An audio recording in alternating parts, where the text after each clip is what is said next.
galera, beleza?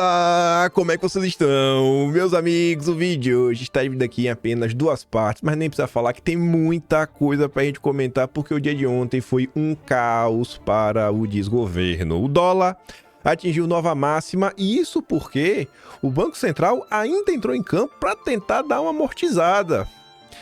O jornalismo econômico tá de um jeitinho que não dá nem pra sentir pena do Lula, né?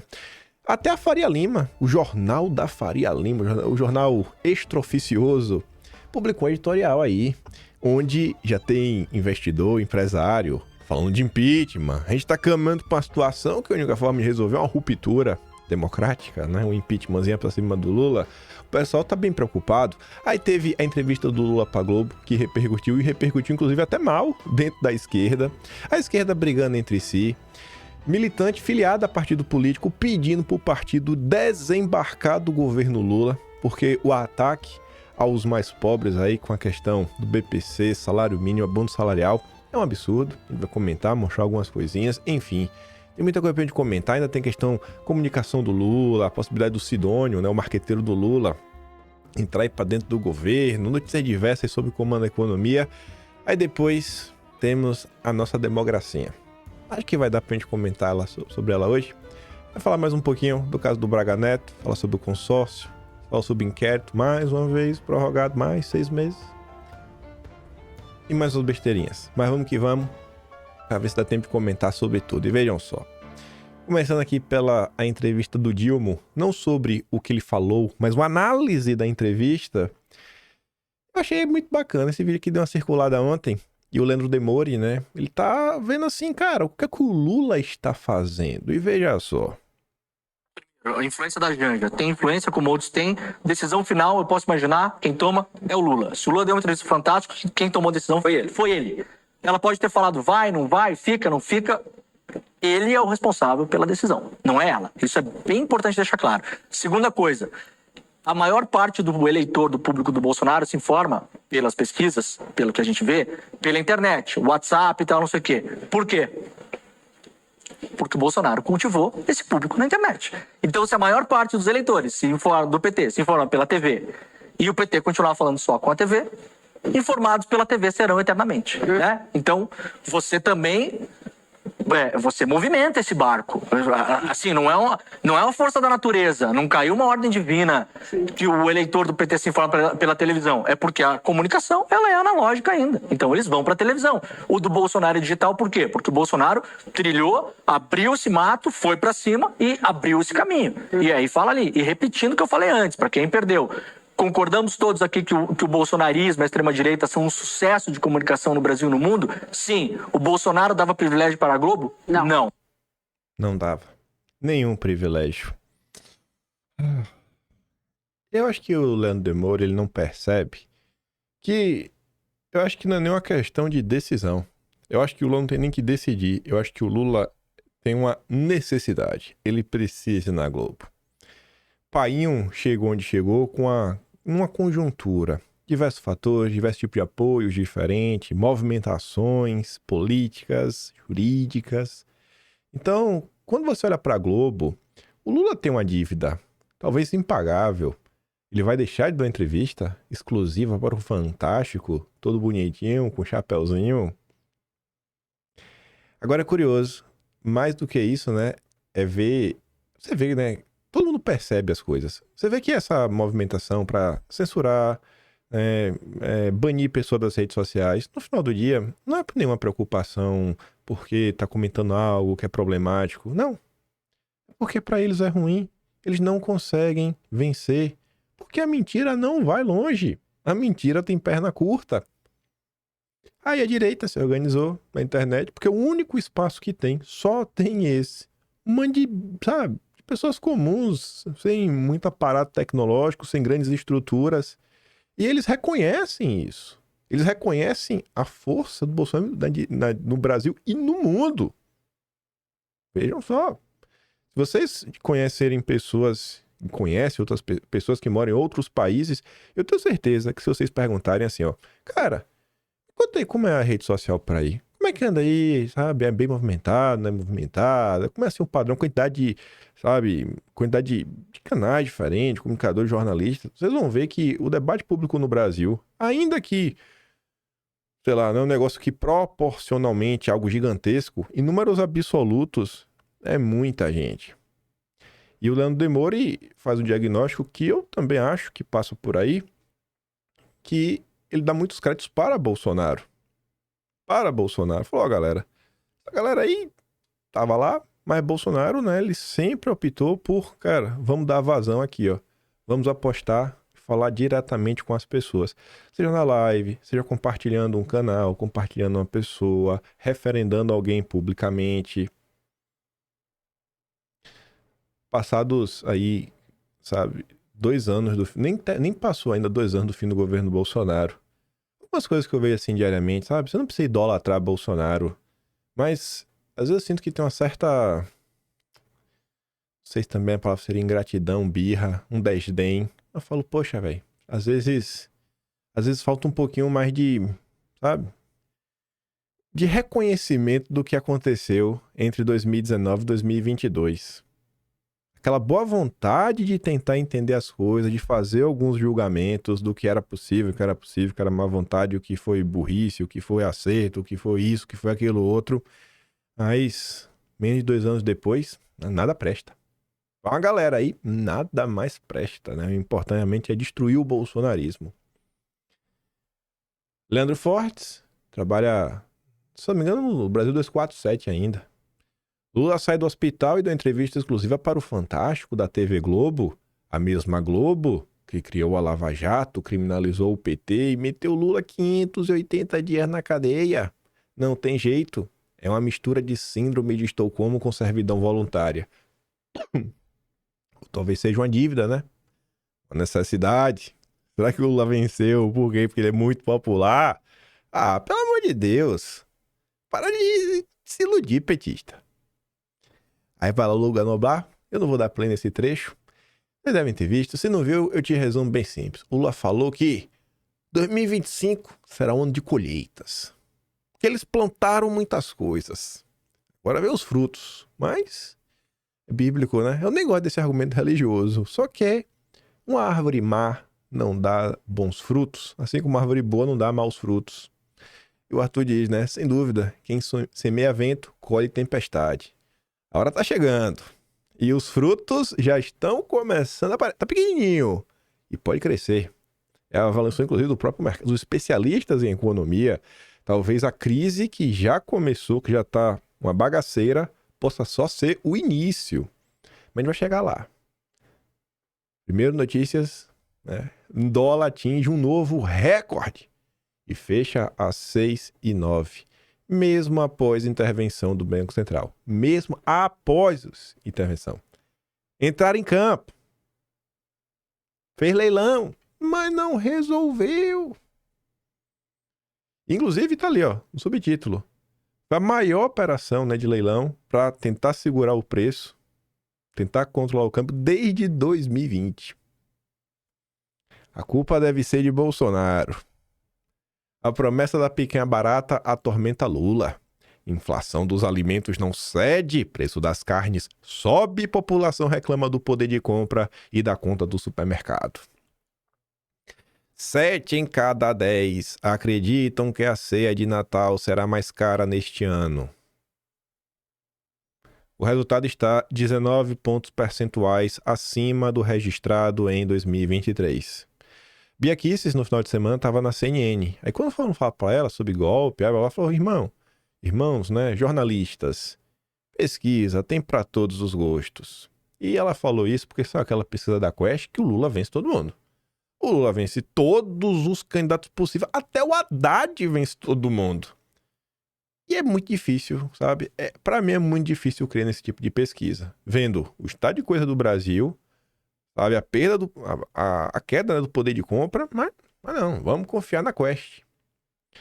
Litro da gasolina vai a 6,15 e bate recorde no novo governo Lula.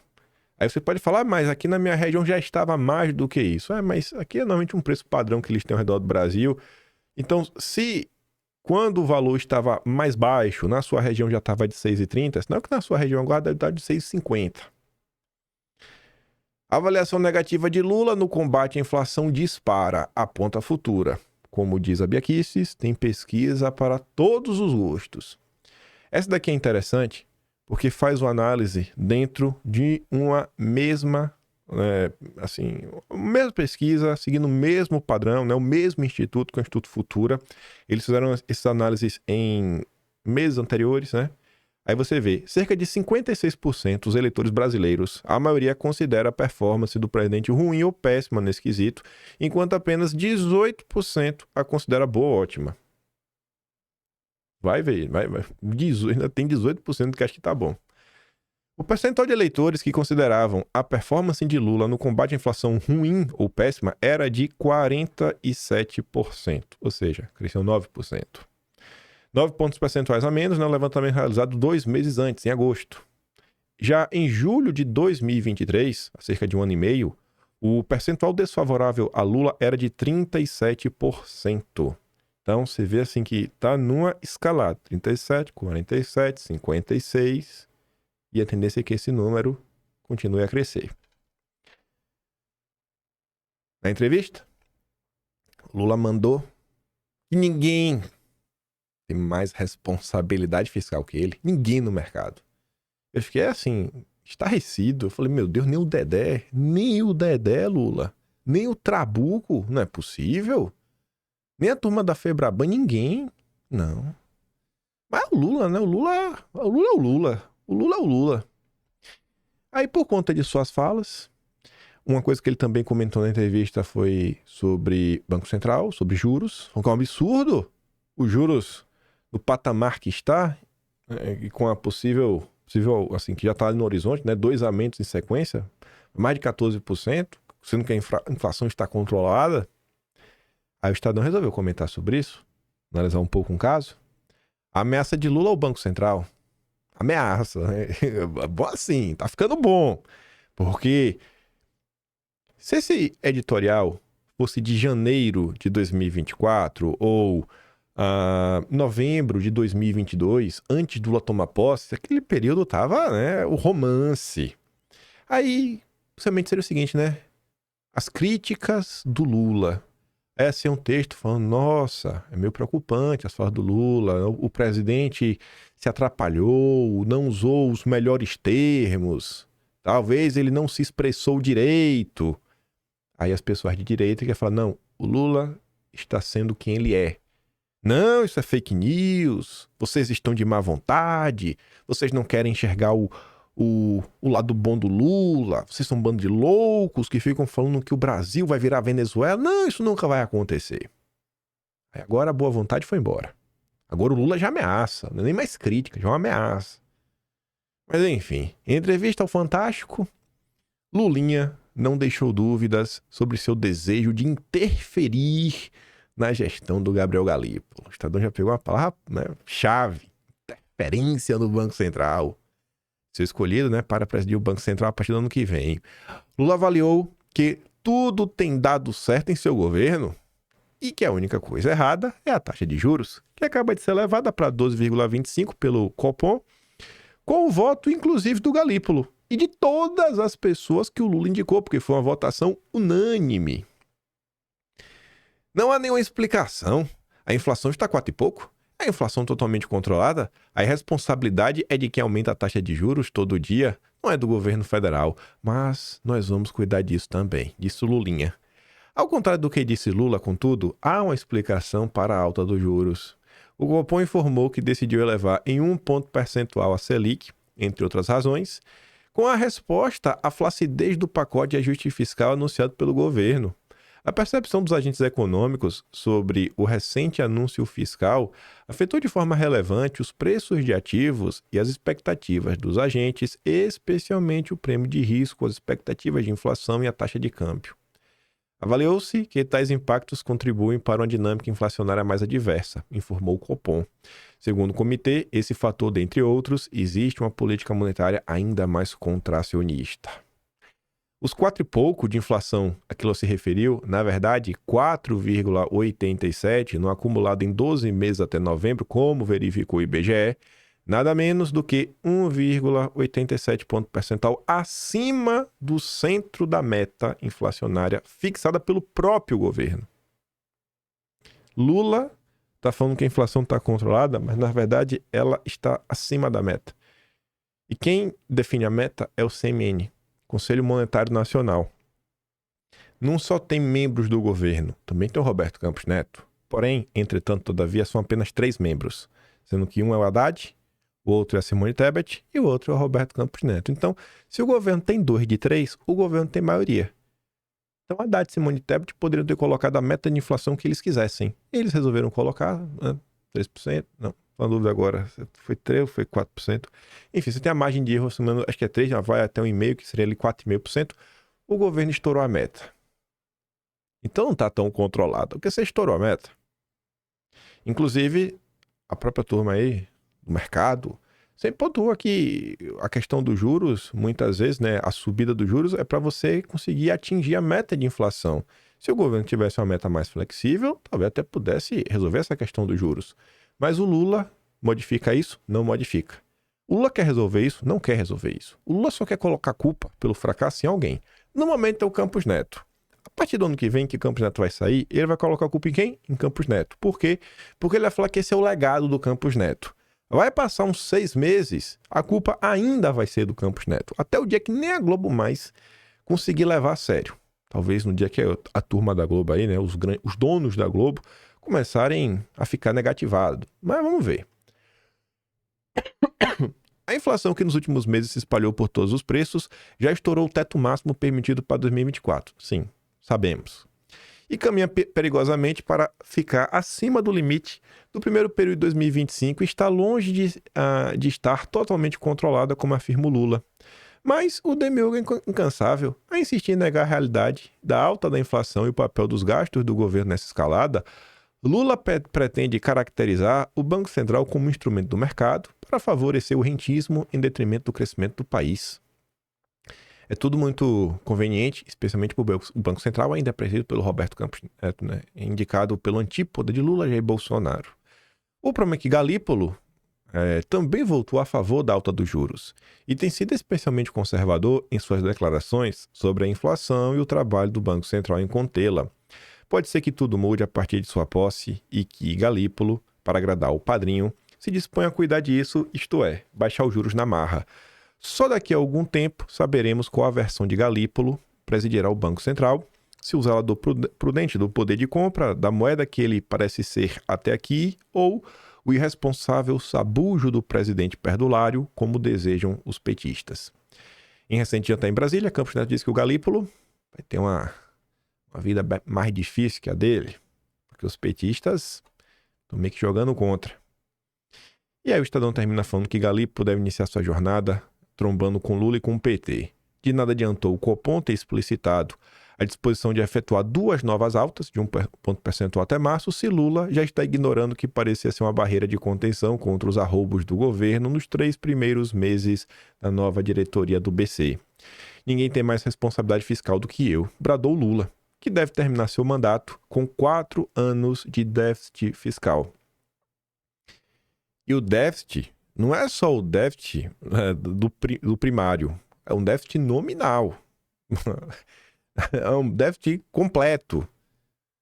Dívida bruta do país pode ir a 83,1% do PIB em 2028, se novas medidas de arrecadação, prevê o Tesouro. Na verdade, assim, né? Obviamente, se nem o primário o Lula está conseguindo entrar em superávit, no nominal que ele não vai conseguir mesmo, né? Isso é óbvio. Não sei nem porque eu falei isso aí, não teria lógica. Mas você vê.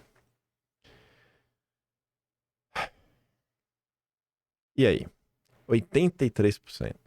Se eu não me engano, o Bolsonaro entregou inclusive com a relação dívida-PIB menor do que ele pegou. O cara, né, teve vários superávites. Para mim, um problema grande no último ano. Depois passou a pandemia e tudo mais. O governo Lula vai fazer a relação e subir basicamente uns 10% em 4 anos. 4 anos não, né? Tá marcado para 2028. Porque a partir de 2000... Assim, antigamente você tinha o teto de gasto, né? A política o Lula derrubou para colocar o arcabouço fiscal. Se não mudar a política econômica fiscal do arcabouço fiscal do Lula, com as previsões que se tem hoje, se não aumentar a arrecadação, você sabe o que é arrecadação, né? Aumento de impostos, no Brasil é só isso. Se não tiver um aumento de impostos para trazer mais dinheiro, a dívida vai continuar aumentando. Mas o importante é que o amor venceu. Muito mais relevante que o editorial do Estadão, que está apontando muito mais a gritaria de parte do consórcio, que já vê o governo Lula meio assim, é o Brasil Journal, o jornal extraoficioso dos Faria Limers. Editorial: esta crise é uma escolha política. E até de impeachment estão comentando, como eu já disse para vocês. Aí começa. Nessa gradual, incessante e desnecessária destruição de riqueza, porque passa o Brasil do governo Lula, duas coisas chamam a atenção. Olha o que chama a atenção. Primeiro, a suposta capacidade do Planalto de entender que sua política fiscal é um tiro na cara, pois vai gerar apenas inflação e juros altos na segunda metade do mandato presidencial. Até agora, a maior parte dos agentes de mercado, gente racional por definição, sempre trabalhou com a hipótese Armínio Fraga. Que é o quê? Que o governo não entende as consequências de sua retórica, do rumo que está dando ao tema fiscal. Modo Armínio Fraga. Poxa, como que o Lula pode ser tão burro? Se eles não veem que eles estão fazendo algo errado. Oh, meu Deus! Lula, o que você está fazendo? Lula, eu estou com medo. É uma frase comum de ser ouvida de empresários e investidores. Mas agora, essa absoluta falta de vontade do governo de emitir qualquer sinal de confiança para o mercado financeiro e o mundo corporativo tem que começar a ser vista por outro prisma. Agora! É mesmo? Sério? E se Lula sabe exatamente o que está fazendo e, na verdade, tem um outro cálculo político na cabeça? É nada. Quem poderia imaginar que o Lula não tá nem aí e só pensa em se perpetuar no poder? Ah, meu Deus. Mais uma teoria da conspiração dos bolsonaristas se confirma. E se ele pretende dobrar a aposta, gastando tudo o que pode e o que não pode para garantir sua reeleição e, como pensava Dilma, a gente conserta no segundo mandato? É nada.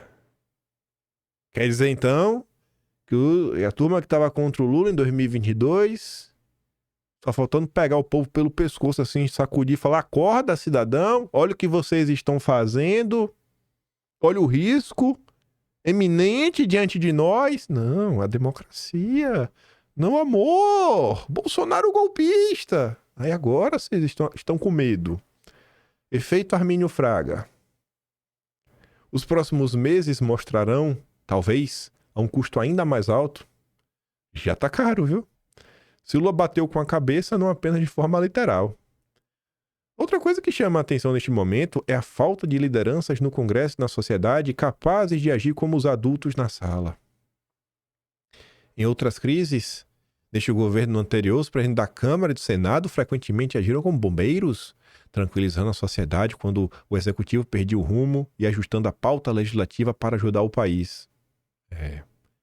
Nossa, como eles estavam preocupados com o país. Agora, no entanto, a infeliz proximidade das eleições nas duas casas congela os senhores Arthur Lira e Rodrigo Pacheco, cuja única agenda hoje parece ser o atendimento dos interesses pantagruélicos das bancadas. 2019, quando as coisas não andavam no Brasil, era a má vontade de Bolsonaro, não sabia articular. Agora, a culpa é, não, porque tem eleição, né? Meu Deus do céu. Em outras palavras, ninguém vai fazer nada para tirar o Brasil do buraco que o governo Lula está cavando todo dia. Pelo menos não antes de fevereiro. E assim, além da questão da classe política, eles também falam da sociedade. Aí é o que eu falo para vocês, né? Gente, olha como anda o debate econômico. A gente tá discutindo umas coisas assim todo santo dia. Tá aí, beleza, Lula, fiscal isso. E o problema tá indo. Mas questões realmente concretas, reais, estruturantes. E aí? Quando é que a gente vai resolver isso daí? Quando é que, sei lá, até que você continue nesse beabá de sempre, mas quando é que a gente vai parar de ver a Miriam Leitão falando, não, o preço da comida subiu por causa do aquecimento global, por causa da crise climática, por causa do peito da vaca? Como é que a gente vai ver, assim, pelo menos o jornalismo fazendo o seu trabalho, ao invés de ficar passando pano pro governo Lula? Agora vocês estão preocupados. Para essa turma estar preocupada, porque não, os números realmente estão assustadores. Por tudo isso, na segunda-feira, taciturna, o mercado acionou o modo crise, evocando cada vez mais comparações com Dilma II. Um governo que antigamente o PT queria esquecer, as intervenções do Banco Central não impediram o dólar de fechar a 6,9, o maior valor nominal na história do real. Num ambiente de profunda perda de confiança, a venda de dólares teve o efeito colateral de aumentar os prêmios na curva de juros. Os vencimentos mais longos viram as taxas abrir cerca de 70 pontos base só hoje. O rendimento do DI para janeiro de 2029 pulou de 14,62 para 15,27. Os contratos vão se aproximando dos níveis mais elevados desde o estresse agudo dos anos Dilma. Passamos por um fique em casa global que colocou o mundo de joelhos, que quebrou as cadeias de suprimento, e Lula já está conseguindo igualar a Dilma em um período de paz. E esses miseráveis que agora estão fingindo indignação com Lula, mas ainda tem que ver até ano que vem, né? Até ano que vem que a gente vai ver se realmente o Lula, né, não sabe o que está... Tem que dar um tempo ainda pro Lula, né? Ainda não deu tempo suficiente para saber. Então, esses miseráveis, né, fizeram L, apoiaram o governo do início até o fim. Aí agora estão aí chorando a morte da bezerra. Com os rendimentos dos títulos públicos batendo recordes recentes, o Tesouro chegou a suspender por 2 vezes, de manhã e de tarde, as negociações de títulos prefixados e dos indexados ao IPCA. Era possível apenas comprar o Tesouro Selic. Quando a volatilidade é excessiva, o Tesouro opta por paralisar as operações. Na semana passada, o circuit breaker do Tesouro já havia ocorrido 4 vezes. A liquidez diminui no fim do ano. O gringo jogou a toalha, cansou de perder dinheiro e foi embora. O investidor local está fugindo do risco, disse o sócio de uma grande gestora. Os leilões de linha do Banco Central geralmente são a forma de enfrentar a falta de liquidez sazonal, mas os operadores viram na decisão do BC de fazer intervenções no mercado spot a tentativa de estabelecer um teto para o dólar. Em tese, com o BC austero, não deveríamos estar vendo essa deterioração, disse a economista de outra gestora. A pior está acontecendo porque a falta de confiança no governo e o mercado antecipa o risco do governo se financiar por meio da alta da inflação. O mercado entende que se o Banco Central interpreta a atual situação como um ataque especulativo, fará novas intervenções e verá os seus limites serem testados. Quando ele está falando assim, o governo se financiar por meio da alta da inflação, pensa o seguinte, se o preço das coisas fica mais caro, você paga mais caro por alguma coisa, você vai estar pagando mais impostos também no final do dia. Você entende mais ou menos essa lógica? E tem algumas coisas que, por mais difícil que as coisas fiquem, o brasileiro não vai deixar de consumir, tipo comida, tipo energia elétrica. Então, a depender, óbvio, chega num ponto aí que a coisa fica tão complicada que as pessoas perdem tanto poder de compra que aí você entra numa questão de crise generalizada e você tem perda de arrecadação. Mas a depender do nível de inflação, o governo pode conseguir uma arrecadaçãozinha a mais. Será que isso está na cabeça do Lula e do Haddad? O mais recente exemplo, né, da demanda dos estrangeiros, mesmo com a abertura dos juros, foi a decisão do JP Morgan de reduzir a recomendação para os títulos brasileiros de overweight para market weight. Nossa. Os grandes investidores foram... Nossa, os investidores, né? O cara já foi embora. Os nossos investidores. Vamos esperar pela atual resolução do impasse fiscal, que levará mais tempo e dor do que o previsto. Esta crise, que ainda pode estar só no início, então respire, tá difícil. Tá só no início. Começa e termina com Lula, que disse ontem que ninguém terá mais responsabilidade do que ele. O presidente foi desmentido pelo próprio Tesouro, cujas estimativas divulgadas hoje mostram que o déficit primário deve ser de 0,6 este ano, 0,4 do PIB em 25 e 0,2 em 26. Bom, Quando o senhor Dilma apresentou seu calabouço fiscal, o Dilma prometeu que ano passado era 0, que ano passado ia ser 0,5%, esse ano seria 0, e ano que vem seria crescimento, e o outro crescimento mais ainda, para já estabilizar até o crescimento da dívida. Está tudo registrado. Deixa eu ver aqui qual foi acho que foi abril do ano passado que o Lula veio com esse papo do calabouço fiscal. Peraí. Tem até gráfico da época. 2023. Eu abri de fevereiro a maio. Aqui pra dar uma olhada. Peraí. Vamos ver. Olha aqui no índice. Economia. Não tem calabouço fiscal, né? Aqui. Deixa eu ver. Maio. E aqui, viu? Acho que é maio.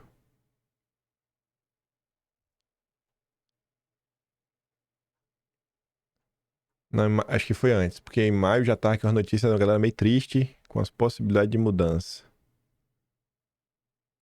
Deixa eu ver março. Deixa eu dar uma pausa para não perder tempo. Pronto. Março.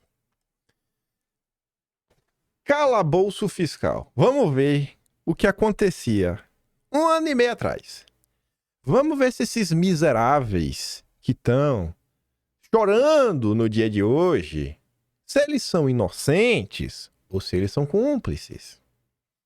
Começava a discussão. Tem que derrubar o teto de gasto, não presta mais, já teve a PEC do rombo. Aí, quem aparece? Globo News, como sempre. O Ministério da Fazenda conclui nova regra fiscal e proposta deve ser apresentada a Lula. Segundo a apuração, o desenho deve conter política anticíclica, mecanismo, né, para poder ativar a economia. Sempre a Globo fazendo esse papel de palhaços. Não, na verdade, quem é palhaço é quem assiste a Globo. A Globo, o papel é mentir, é iludir o povo. Aí vem, o prazo dado por Lula para dar de implementar o plano econômico. Né? Vai lá.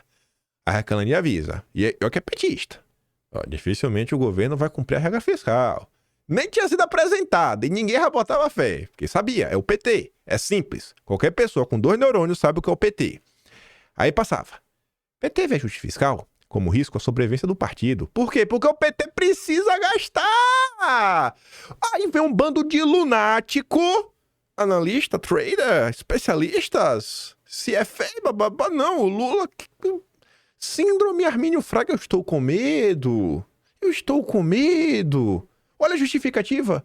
Partido atribui aos cortes de gasto de Dilma em 2015 a destituição da ex-presidente e a derrota de Haddad contra Bolsonaro. Aí você tem que ver agora esses palhaços da Faria Lima, palhaços que fizeram L, que são cúmplices na destruição do país, de falar, eita, será que o Lula não tem responsabilidade e quer gastar? Porque tá pensando na sua reeleição fazer igual a Dilma? Meu Deus! Mas não é isso que saiu no Estadão em 21 de março de 2023? Tinha que ter uma lei de responsabilidade para essas pessoas que têm título, fazem provas para ser reconhecida, não são super gestor, porque tem essas certificações do mercado para você ser um bom agente de investimento. Essas tinham que ser punidas. Eles tinham que ser punidos, porque vocês estão punindo o pobre. Perdendo o pessoal, espera marco fiscal que não prejudique investimentos públicos. Aí vem, esse deixa aquele do Reinaldo Azevedo. Arcabouço fiscal é bom para mercados, mais conservador do que eu gostaria. Reinaldo Azevedo, a única pessoa com chance de peitar Miriam Leitão, utilizava seu espaço na Folha para expor sua opinião sobre o arcabouço fiscal do Haddad. Na opinião dele, não sei se notam, mas se anunciou o oposto do que os falcões do fiscalismo esperam da esquerda. Usar o Estado para bombar a economia em momentos de crise. Ao contrário, se as coisas vão bem, gasta-se mais, mas com limites, o que permitiria fazer um alcochoado para eventuais dias de inverno, se não o contrário. Até acho que sou mais progressista do que o governo nesse caso. Se também isso não serve, então serve o quê? Seu palhaço! O grande ajuste de Haddad e Lula. Aí vem a Mira Leitão, né? Não, eu sou melhor que você, Reinaldo Azevedo, eu vou me humilhar mais ainda. Aí quem aparecia pra botar água no chope? Lá vai. Lá vai o golpista. É golpista. Governo Bolsonaro é golpista. É todo mundo golpista. Lá vai o miserável do Adolfo Saxida. Não sabe de nada. Vamos ver a ladainha que o Adolfo... Porque não dá pra levar a sério o Adolfo Saxida. Se é do governo Bolsonaro, não dá, é tudo fake news. Não é isso que a Globo ensina? Não é tudo fake news? Vamos dar uma olhada. Para contribuir com o debate econômico e na esperança de ajudar nosso país, compartilho a todos, né, conclusão que cheguei depois de analisar a nova regra fiscal. Conclusão. A nova regra fiscal aposta no aumento de impostos e redução da Selic para estabilizar a relação dívida-PIB. A Selic abaixou? Não, aumentou.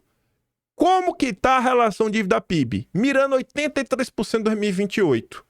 E aumento de imposto teve, realmente mirou. Mas o Haddad mirou, mas mirou direito. É o Robin Hood dos impostos. Mas a regra fiscal, que deveria gerar a credibilidade necessária para a queda de juros, não para contar com a redução da taxa de juros para dar credibilidade à regra fiscal. Pois é, né, Saxida? Mas você é golpista, né? Você não é levado a sério? Porque ninguém de direita nesse país é levado a sério? Mas quem diria que você estava certo? A função do Bacen é estabilizar a inflação, não é possível utilizar um instrumento, a taxa de juros, para obter dois objetivos: redução da inflação e da credibilidade da regra fiscal. Existem dúvidas razoáveis se a regra sugerida implica realmente na trajetória descrita no resultado primário. E estava certo nessa Saxida. Mas você não é levado a sério, né? Porque você é do governo Bolsonaro. O que pensa o economista sobre o novo arcabouço fiscal? Felipe Salto, o Jean Page, Alexandre Manuel Pires, nossas opiniões. Aí vai ter gente mais crítica, eles não eram todos iguais. Imagina como o arcabouço fiscal do Haddad para vários economistas entrevistados pelo Globo criticarem a nova regra fiscal, né? Vários aí criticaram. Aí tem os slides, né? Os slides que o Haddad fez, né? Nossa, o cara comentando, né? Os highlights. Esse gráfico de receitas e despesas da União em % ao ano. Grau de investimento recuperado 2 vezes. Cadê? Aqui, ó, é a mesma coisa. O slide do Haddad era tão bom que a mesma coisa tinha 2 vezes. Recuperação do grau de investimento, recuperação do grau de investimento. Recuperado 2 vezes. Esse e outros gráficos apenas até 2010, fingindo que Dilma nunca existiu. Ai, os primeiros passos da acabouço foram bem dados. Alguns pontos geram dúvidas. Miriam Leitão, tinha que ser. A Globo tem que ser responsabilizada. Tem que ser responsabilizada. Não é possível. Ai. PT decidiu antecipar anúncio do novo arcabouço fiscal para tentar ofuscar a volta de Bolsonaro ao Brasil. Não me dá segurança de que as finanças públicas vão ser saneadas. Tendência a ter mais gastos e mais impostos. Está com medo, gatinho? Miau! Miau! Ai, aí pular para abril, só para dar uma olhada. É que já tá aqui. Aí, porque a bolsa tá desconfiada de Haddad. Reforma tributada, pessimismo com a economia se amplia, né? Mal-estar econômico. Arcabouço levará alta brutal da carga tributária de ex-presidente do Banco Central.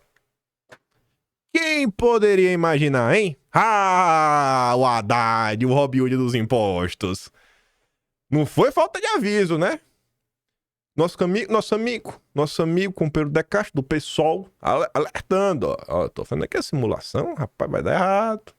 Vai dar errado. O companheiro De Castro falou, na simulação eu tenho um cenário otimista, com os gastos corrigidos pelo teto de crescimento proposto de 2,5%, o resultado está no gráfico. No ano passado teríamos 539 bilhões a menos para gastar. No total, o país em 20 anos teria perdido 8,8 trilhões de gastos públicos. E no Fica em Casa, teríamos o Armagedon.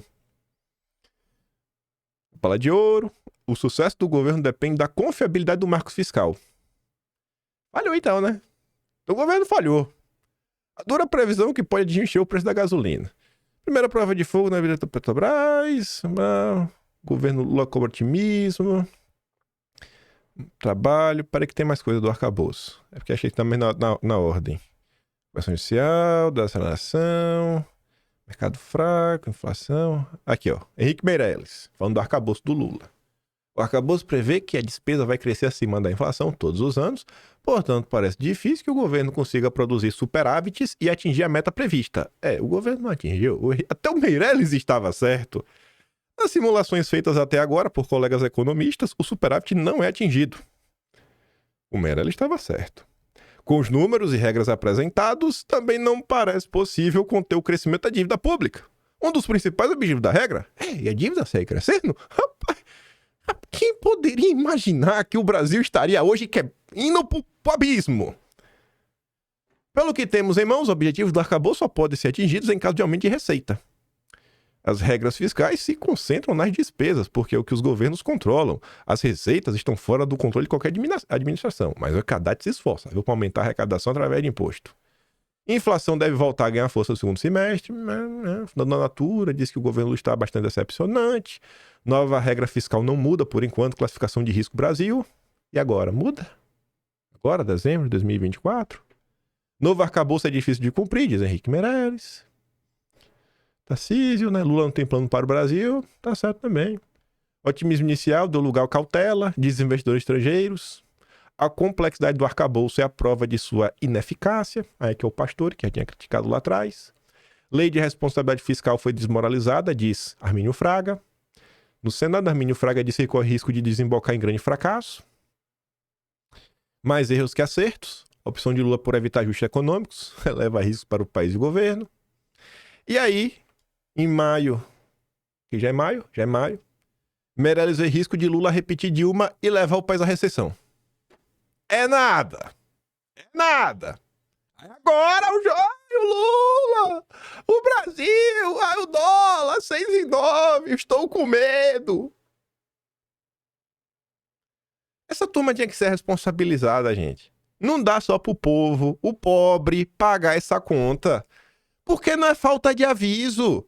Não foi falta de aviso. E nem para falar que foi só a turma do Bolsonaro que avisou durante as eleições. O negociação eleitoral acabou, pode ser um desastre. Diz deputado petista. A desesperança de um deputado de esquerda em afrouxar o arcabouço fiscal.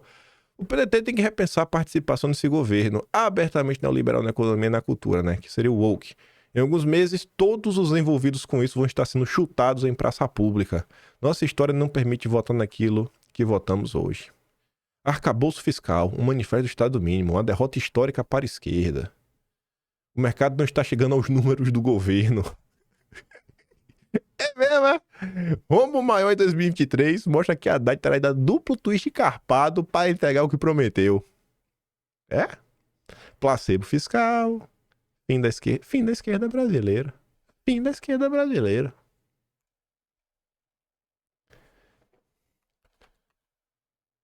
A única forma de você saber o que aconteceu no Brasil mesmo, né? A ordem dos fatos, é no Atlas Brasileiro, me perdoa. O único livro de história que existe da era Lula, que já está sendo produzido em tempo real. Você vê, né? A gente não deixa a coisa passar.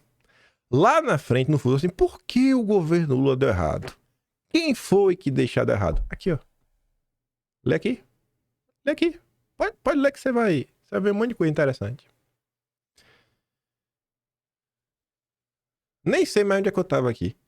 O dólar em alta, entretanto, deve dar início a uma onda de remarcação. Lula disse ainda que a única coisa errada nesse país é a taxa de juros, porque a inflação está 4 e pouco, totalmente controlada. O dólar em alta, entretanto, deve dar início a uma onda de remarcações e os juros nas alturas, cedo ou tarde, baterão na atividade econômica. É mesmo. Estamos em um ambiente de crise generalizada e o governo está se fixando muito na situação corrente da economia.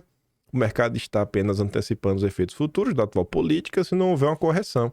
Gente, olha só, se o dólar aumenta, o preço chegar, óbvio que muita coisa já começa a ser, né, recalculada, né, já tem aumento de preço rápido. Mas tem algumas coisas que vai levar um tempinho, 1 mês, 2. Junte isso com juros altos. Juros altos significam que o cara, para fazer um investimento novo, pegar um crédito no banco, falar, vou abrir aqui, vou fazer uma ampliação, vou contratar mais gente, sobe no telhado. Então a economia começa a desacelerar, tudo começa a ficar mais caro, o poder de compra caindo. Então você entra numa situação assim, realmente de contração econômica. Você pode entrar realmente numa recessão. Quebrar um país. Com o apoio da Globo. Da Faria Lima. O governo parece subestimar os efeitos do mercado na economia real, na vida das pessoas. É um erro infantil. O país está preso num loop em que a retomada da confiança depende de um ajuste que o governo não parece disposto a integrar. Há 10 anos, o PT foi contra o ajuste do Levi. A crise só se dissolveu com a ruptura política, com o impeachment. Olha a loucura que estamos falando aqui. A Faria Lima começa a falar de impeachment. Pelo menos numa coisa, Lula e o mercado concordam. Não é o mercado que tem que se preocupar com os gastos do governo. É o próprio governo, disse o Lula. Porque se eu não controlar os gastos, se eu gastar mais do que eu tenho, quem vai pagar é o povo pobre. Vamos ver quem vai pagar? O pobre já está pagando. Mas antes, leia a lista de mais de 1.000 economistas que apoiam Lula. São cúmplices. Não são vítimas. São cúmplices. Vocês são cúmplices. Vocês não são vítimas. Vítima é o povo. Recordar e viver, como diz a Anitta. Aí vamos lá. O governo começa a se movimentar. Vai fazer um cortezinho de leve. O pobre não pagar. Diz o Lula. Em última semana, antes do recesso, o Congresso corre para aprovar o pacote fiscal. Quando é para apertar os mais pobres, o tempo vira ouro.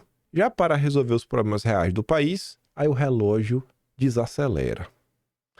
Nosso grande Congresso, né? Aí você fala, mas a turma estava reclamando agora que o Congresso não se move para resolver, o Lírio e o Pacheco estão ocupados. Por que o Congresso, então, resolveu se movimentar? Alguma coisa deve ter acontecido, né? Sim, aconteceu. Para destravar o pacote fiscal, o governo nomeia indicados do Senado para agências reguladoras. Aí o Congresso trabalha. Só isso? Não, que é pouco. Isso aqui é a cerejinha do bolo. O bolo mesmo, aquele bolo recheado, com cobertura, um glacê, um granulado, servido no prato bonito, aquela fatia gorda assim que tua avó te dá com refrigerante. Vem agora, ó. O governo paga 7 bilhões em emendas para destravar o pacotinho. E o Congresso pressiona e ainda quer mais. Vindo guloso. O governo Lula pagou 7 bilhões em emendas parlamentares em apenas 2 dias para tentar destravar o pacote de corte de gastos no Congresso Nacional. Com o repasse, o governo espera votar ainda nesta semana pelo menos 2 projetos que envolvem o pacote fiscal e que reduzem o ganho do salário mínimo, mudam as regras de acesso ao Bolsa Família e ao BPC. O pacote ainda tem uma terceira proposta, uma PEC que mexe no abono salarial, no Fundeb e na regra que obriga o governo a executar o orçamento aprovado pelo Congresso. Olha aí, ó. Olha aí o pacote de corte de gasto do governo. João Valério critica a proposta do governo de extinguir isenção de imposto de renda por doença grave. Imagina ali, o cara tá passando por um problema, às vezes para sobrar um dinheirinho a mais, aí o governo deixa de cobrar imposto de renda. Não, tem que cobrar. Não é porque ele tá pra morrer que vai deixar de pagar imposto, não. Vai lá, Haddad. Pega ele, Haddad. Pega. Só porque tá doente, tá com doença grave. Pega ele, Haddad. Tu é petista ou não é? Tu é petista ou não é, Haddad? Pra cima deles. Ai, tá dodói. Ui, não tá na cama. Pra cima deles, Haddad. Sem anistia. Hashtag sem anistia, não é isso? Não é isso que é o petismo? Isso aqui é revoltante. Isso aqui é revolta. Não sei como é que o povo não se revolta às vezes, viu? Tenho recebido mensagem de doentes lutando para estar vivos. Caro senador, gostaria de agradecer seu bom senso e pronunciamento sobre o abuso da proposta de eliminar a isenção de imposto de renda por doenças graves, dando voz a quem pouco pode fazer, além da luta do dia a dia para se manter vivo. Vamos mais de corte de gastos? Olha aqui o ajuste fiscal do governo Lula, ó. Projeto do pacote fiscal que muda o BPC e salário mínimo deve ser votado nesta quarta. Mas o Lula fala, é pra poupar o pobre, né, Lula? É porque pobre não ganha salário mínimo. Quem ganha salário mínimo é classe média, deve ser isso já, né? Ou é rico. Quem ganha salário mínimo é rico. O pobre não ganha. Quem é o pobre mais nesse país? Não sei mais quem é. Deve ser quem é petista. Gente, o salário mínimo. Nem o Fernando Henrique Cardoso teve essa ousadia. Ainda entra a pesquisa. Não, 89% apoiam mais fiscalização para Bolsa Família e BPC. Isso aqui é para gerar narrativa, que não é que tá falando corte, porque tem gente fraudando o Bolsa Família. Até a esquerda fala sobre isso. Ela fala assim, ó, campeiro, quando a tal fraude do Bolsa Família é o seguinte, a família é bem pobre, aí um Bolsa Família não dá, aí eles querem outro, né? 600 reais. Como tá rico. Meu, 600 reais. Aí quando você vê algumas coisas ligadas à classe política, fulano lá que aprovou o PERS, e o PERS lá não sei quantos milhões. Não, o problema é o cara lá, família de miserável, que tá em busca de 2 salários, se divorcia, mora na mesma casa só pra ter dois Bolsa Família. Ai. Eu nem planejava abrir os atlas dos meses anteriores e eu nem lembrava no que tava. Eu fui descendo ali, junto com você, eu dei pausa pra encontrar os capítulos. E eu achei curioso, porque eu sabia que esse tweet tava aqui. Aí na hora que, sei lá qual foi o mês, foi abril ou maio, que apareceu lá o Castanhon reclamando, falando que era um absurdo. Quem está apoiando o governo Lula aí, os cortes, e tudo tá sendo proposto, seria chutado em praça pública. Gustavo Castanhon manteve a sua coerência. E é que ele sai cobrando, ó. O PDT, ele é filho do PDT. Ele cobra que o Lupe, que é o presidente do PDT, que é ministro do Lula, Lupe, por favor, abandone esse governo criminoso, salve o PDT. Ano que vem vai entrar o arcabouço, não vai ter investimento algum, juros vão estar na estratosfera, o Brasil vai parar essa era tarde demais. A imagem da Globo News, a fonte é o Ministério do Planejamento e Orçamento. Olha os cortes. Olha os cortes. INSS, só rico. BPC, gente, quem é BPC é quem faz viagem internacional, compra a bolsa da Louis Vuitton, né? É a nata. Aí vem o Proagro.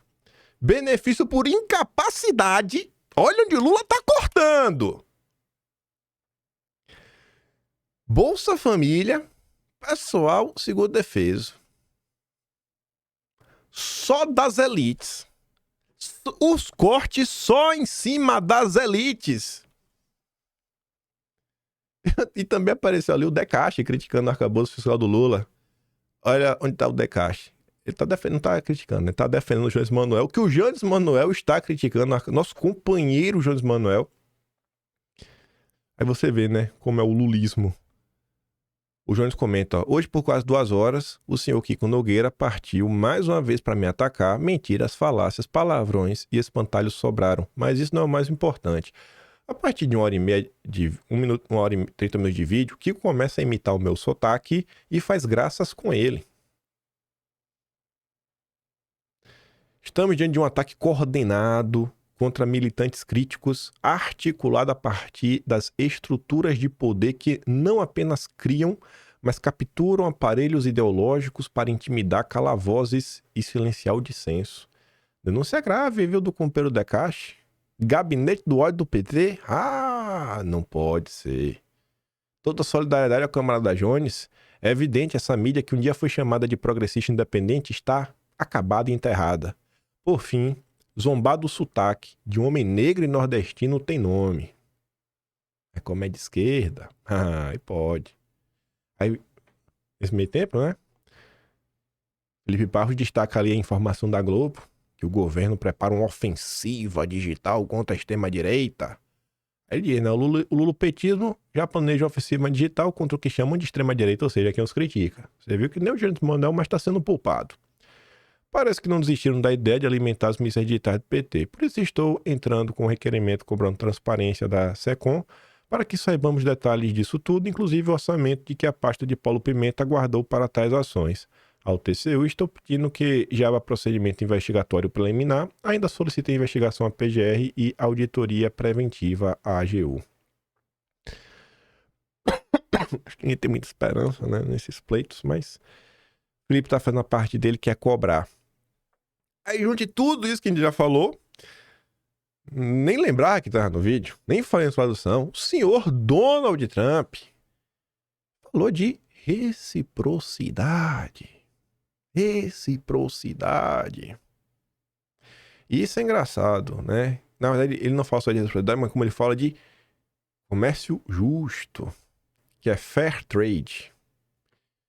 E se eu não estou enganado, a gente falou sobre isso em janeiro de 2024. Se eu não tiver em janeiro de 2024, eu não vou procurar mais não. Eu vou olhar aqui se foi janeiro de 2024, que eu acho que foi. Eita, foi mesmo. Já tá quase aqui na página certa já. Até vou botar aqui, ó. Projeto 2025. Economia. Deixa eu ver aqui, ó. Transição. Ele fala comércio justo.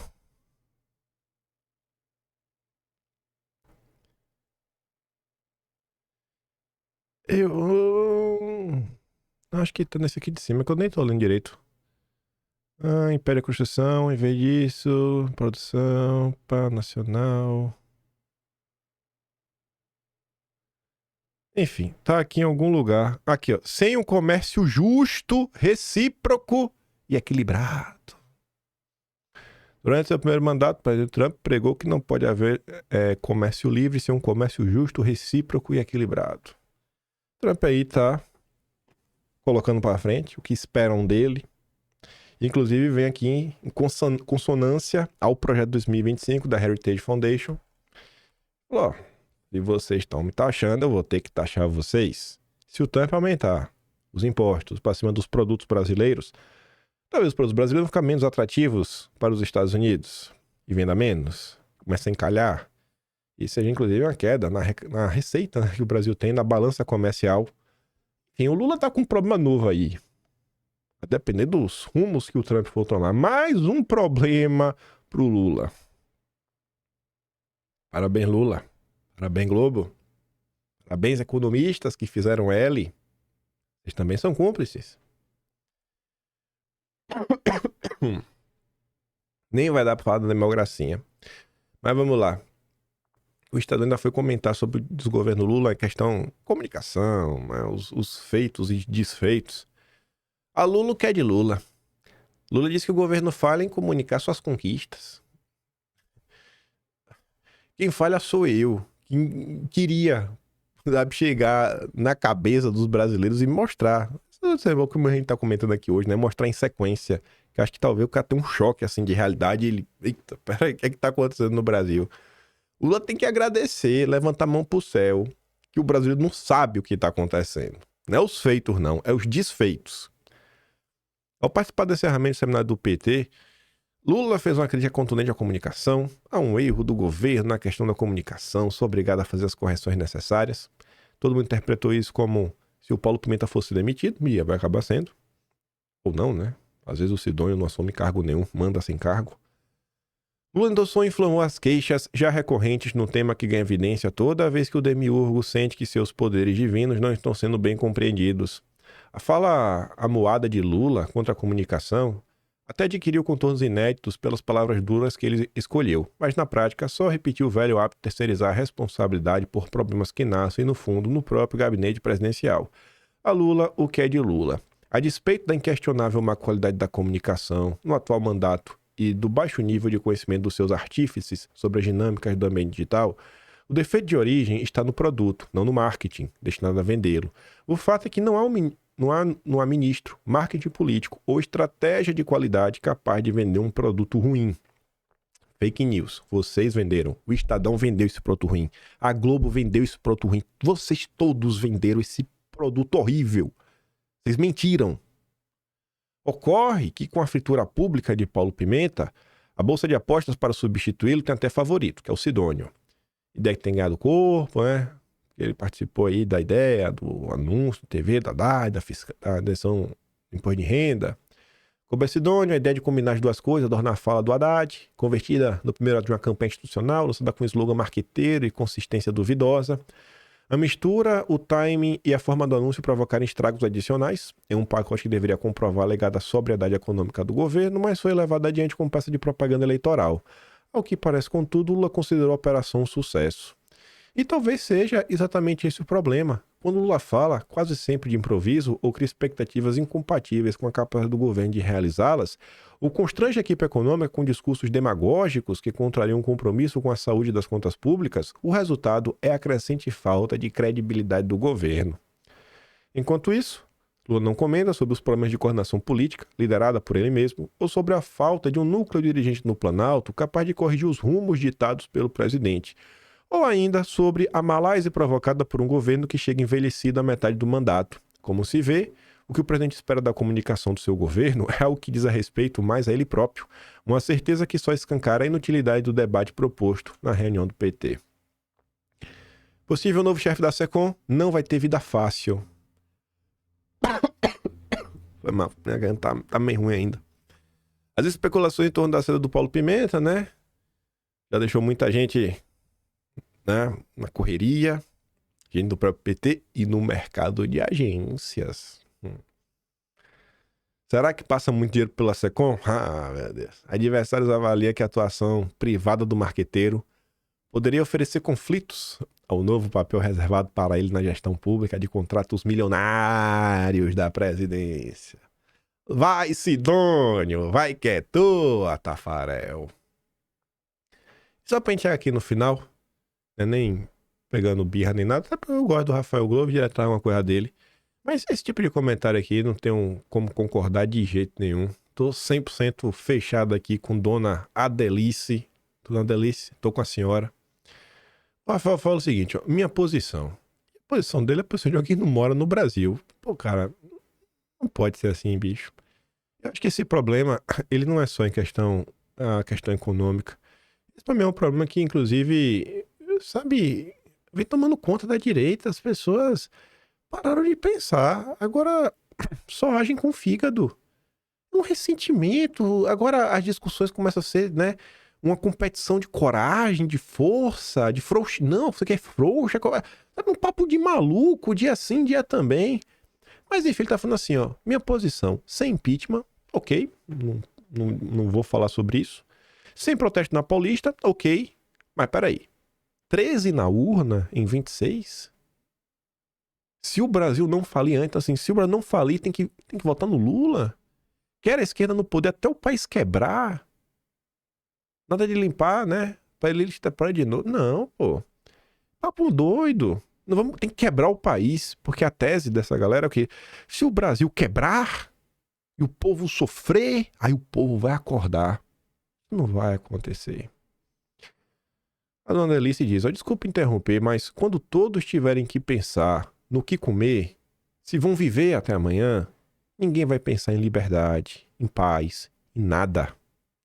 Se país quebrado resolvesse o problema, não teríamos os regimes tiranos nem em Cuba, nem na Venezuela. Mas não é o que vemos. As pesquisas, a história do mundo mostra que quanto mais pobre um país, mais iludido, mais distante da realidade é o povo que mora nele. Mais distante da realidade, tudo fica mais difícil. Até para obter informação fica difícil, porque a internet começa a ser um luxo. A gente não pode ter esse pensamento, gente, jamais na vida. Mas jamais. Eu quero que o Brasil dê certo. Mas tem que dar certo. Minha família inteira tá no Brasil. Tá maluco? Minha família é grande. Só meu avô teve 13 irmãos. Só meu avô por pai de pai. Minha avó, por pai de mãe, teve 6 filhos. Eu tenho 5 tios. Mas minha mãe. Tá louco. Torcer pro Brasil quebrar, se for maluco. E, poxa, eu vejo uma postagem como essa, 6 mil pessoas ainda curtiram isso, esse pensamento, sabe? Não, tem que destruir tudo. Pelo amor de Deus, aí. Raciocina um pouco, sabe? Tem um pouco de compaixão. Para de ser emocionado. Para de lavar a alma. Começa a raciocinar nas coisas. O pessoal coloca, assim, uns cenários hipotéticos e toma como uma verdade universal coisas que não fazem o menor sentido. E fala assim, fala pro bem. Gosto do Rafael falando aqui, eu gosto dele, sabe disso. A gente, vez hoje até já deixou eu conversar. E eu sempre trazendo que é uma coisa dele. Quando faz uma crítica aí que eu acho que é pertinente, sempre trago. Mas não dá pra ter esse pensamento, gente. Quanto pior, melhor, porque aí o povo vai acordar. O povo não vai acordar. Só vai piorar. Só vai piorar. Só vai piorar. E, normalmente, quando o país quebra valendo, poucos são os países na história que conseguiram contornar o fracasso e voltar a crescer. Quanto tempo aí o peronismo, pessoal, porque tem muita gente que pontua isso, né? Na visão de muito liberal no Brasil, não, o peronismo quebrou, é por causa disso daí que, rapaz, o peronismo quebrou, aí foi outro, aí voltou e foi de novo. O problema não é esse. A gente precisa conscientizar as pessoas. A gente precisa levar informação. A informação, ela não vai vir se o Brasil quebrar, deixar de quebrar. A informação vai vir vindo. Independente do momento. É chegar, é entender. É um processo. Uma vez que a pessoa acordar, ela não volta mais a dormir. Ela não vai voltar mais a dormir. Agora, ela tem que acordar. E é isso. Foi mal pela tosse. Mas não tô 100%. Se gosta do meu trabalhinho, quiser me dar um pouco mais, sei que tá difícil, mas passa no meu canal, tem um botão de valeu, tem um Patreon na inscrição e tem um Atlas brasileiro, kimpai.com.br, que como vocês podem ver, é o único trabalho, toda a direita no Brasil, a realidade tem pra provar isso, que, né, registra a história nacional. A galera fala da importância do embate cultural, de escrever livros. Pô, já tem 22 inscritos. A direita, sei lá, não sou meio que pessoa não grata, né? O povo não gosta de mim. É isso aí, né? Mentem, inventam coisas de mim, até copiar o Colombo. Mas tá aí, né? Tem aí o Atlas. Deixamos aí alguma coisa ao longo dos anos. A produção tá lá, tudo bonitinho. Toda vez que eu mostro pra vocês, né? Aquelas notícias, como é digital, tudo tem hiperlink. Então, se você clicar, você pode ler a notícia na íntegra. Se você clicar, você pode estar o tweet na íntegra. Se você clicar, você pode ver, se for algum vídeo, o vídeo na íntegra. Tá tudo lá salvo. Pra gente registrar o que aconteceu. Dependendo de nós, pelo menos, a história será preservada. Não vai ter ninguém para recontar a história de outra forma. Não, pera aí, que não é assim. Tá tudo organizado. E com matéria, como vocês sempre, né? Matéria da Globo, da Folha, do Estadão, para ninguém ficar de tititi. Ah, e a fonte, hein? Aqui, a fonte é o consórcio. E o choro é livre. E é isso. Que grande beijo e abraço, tamo juntos. Valeu, meus amigos. Fui.